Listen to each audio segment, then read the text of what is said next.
উল্লাস। দ্বিতীয় থাকে রাখলো সব গোলাপিদের। হালকা গোলাপি একটাকে জড়িয়ে ধরে বলল, তোর নাম অভিমান। তৃতীয় থাকে তিনটি ময়ূর যেন তিন দিক থেকে ছুটে আসা সুখ। তেজপাতা রং যে শাড়িটার, তার নাম দিল বিষাদ। সারা বছর সে শুধু শাড়ি উপহার পেল। এত শাড়ি সে কি করে এক জীবনে পরবে? কিন্তু বছর যেতে না যেতেই ঘটে গেল সেই ঘটনাটা। সন্ধ্যের মুখে মেয়েটি বেরিয়েছিল তার স্বামীর সঙ্গে চাইনিজ খেতে। কাপড়ে মুখ বাঁধা তিনটি ছেলে এসে দাঁড়ালো। স্বামীর তল পেটে ঢুকে গেল 12 ইঞ্চি। ওপর থেকে নিচে, নিচে নেমে ডান দিকে যাকে বলে এল। পড়ে রইল খাবার। চিলি ফিশ থেকে তখনও ধোঁয়া উঠছে।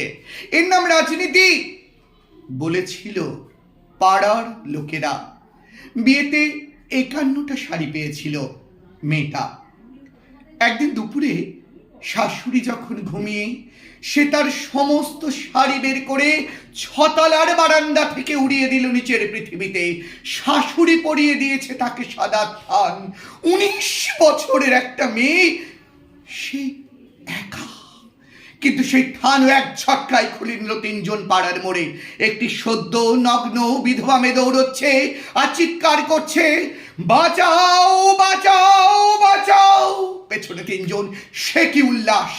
নির্বাক পাড়ার লোকেরা। বিয়েতে 51টা শাড়ি পেয়েছিল মেয়েটা। অষ্টমঙ্গলায় ফিরে এসে আরো 6টা। বিয়েতে 51টা শাড়ি পেয়েছিল সেই মেয়েটা।